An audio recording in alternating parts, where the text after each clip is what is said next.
আকাশবাণী কলকাতা। সমীক্ষা। শিরোনাম বিশ্ব পরিবেশ দিবস। লিখেছেন অনির্বাণ বিশ্বাস। আজ বিশ্ব পরিবেশ দিবস। 1972 সালে রাষ্ট্রসংঘের পরিবেশ বিষয়ক স্টকহোম সম্মেলনের সিদ্ধান্ত অনুযায়ী 1973 সাল থেকে প্রতি বছর 5ই June United Nations Environment Programme ইউনেপের নেতৃত্বে এই দিনটি পালিত হয়। মানুষের সঙ্গে পরিবেশের সম্পর্ক বা পারস্পরিক নির্ভরতার ভাবনা থেকেই পরিবেশ দিবস পালনের সিদ্ধান্ত। এই পৃথিবী শুধু মানুষের জন্য নয়, পশু পাখি, গাছ, মাছ, মানুষ প্রত্যেকের ওপর নির্ভরশীল। সমুদ্র দূষণ, জনসংখ্যা বৃদ্ধি, বিশ্ব উষ্ণায়ন, বন্যপ্রাণ হত্যা, অরণ্য ধ্বংস ইত্যাদি পরিবেশগত সমস্যা নিয়ে সচেতনতা বৃদ্ধির জন্য পরিবেশ বান্ধব সংগঠনগুলির সৃষ্টি। প্রতি বছর এক একটি বিষয় বেছে নিয়ে তার উপর আলোচনা, প্রচার ও সচেতনতা তৈরি করা হয়। এবছরের মূল আলোচ্য বিষয় প্রাকৃতিক ভূমি পুনরুদ্ধার, মরু প্রসারণ রোধ এবং খরাক্লিষ্ট জমিকে পুনরায় চাষযোগ্য করে তোলা। এই তিনটি সমস্যারই মূলে আছে জলের অপ্রতুলতা, আবার মাটি ও জলের সুষম অবস্থানের সঙ্গে সম্পর্কিত উদ্ভিদ জীবন। গাছ যেমন মাটি ও তার অন্তর্গত জলকে ধরে রেখে মাটির চরিত্র বজায় রাখে, তেমনি সেই জলও গাছকে খাদ্যপ্রাণ দিয়ে সতেজ রাখে। মরু বা খরাপ্রবণ অঞ্চলে গাছপালা জন্মায় না। বেহিসেবী বৃক্ষছেদনও সৃষ্টি করতে পারে মরুভূমি বা খরাপ্রবণ অঞ্চল। তাই বলা যায় কৃত্রিম বনসৃজনই তিনটি সমস্যার অন্যতম সমাধান। এর প্রকৃষ্ট উদাহরণ পুরুলিয়া জেলার মানবাজার 1 নম্বর ব্লকের ঝাড়বাগদা গ্রামের বাসিন্দাদের তৈরি 275 একরের কৃত্রিম বনভূমি, যা আন্তর্জাতিক সংস্থার স্বীকৃতি পেয়েছে। এবছর পরিবেশ দিবসের মূল অনুষ্ঠান সৌদি আরবে। ভূমি পুনরুদ্ধার হল পরোক্ষে জীববৈচিত্র্যের পুনরুদ্ধার সংক্রান্ত রাষ্ট্রসংঘের 10 বছরব্যাপী পরিকল্পনার একটি মূল স্তম্ভ।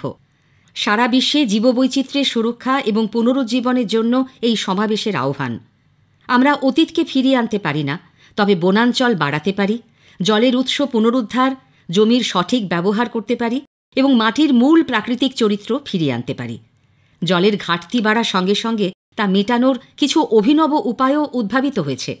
যেমন জামাইকার পাহাড়ি গ্রামগুলোয় বাড়ির ছাদের বৃষ্টির জল সামনে 2 মিটার লম্বা ট্যাঙ্কে জমিয়ে চাষের কাজে লাগিয়ে বিন্দু সেচ ব্যবস্থার মাধ্যমে টমেটো, মিষ্টি আলু আর লঙ্কার চাষ শুরু হয়েছে। বেঙ্গালুরুর একজন প্রযুক্তিবিদ শহর জুড়ে 15 থেকে 20 মিটার গভীর খোলামুখ কূপ খনন করে বৃষ্টির জল ধরে ভূগর্ভস্থ জলের সঞ্চয় বাড়ানোর প্রক্রিয়ায় অনেককে সামিল করেছেন। বিশ্বের 2/3 মানুষ আগামী বছর চাহিদা মতো জল পাবেন না।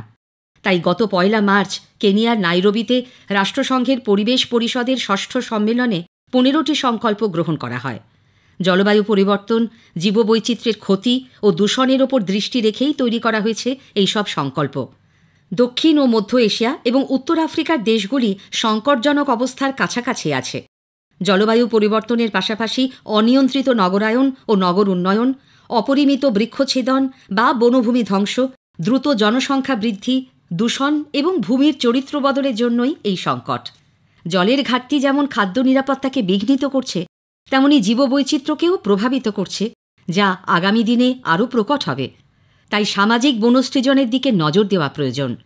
মিষ্টি জলের বেশিরভাগটাই আসে মাটির নিচে থেকে, কিন্তু অত্যধিক ব্যবহার ও পূরণ না হবার কারণে সেই জল বিপজ্জনকভাবে কমে গেছে।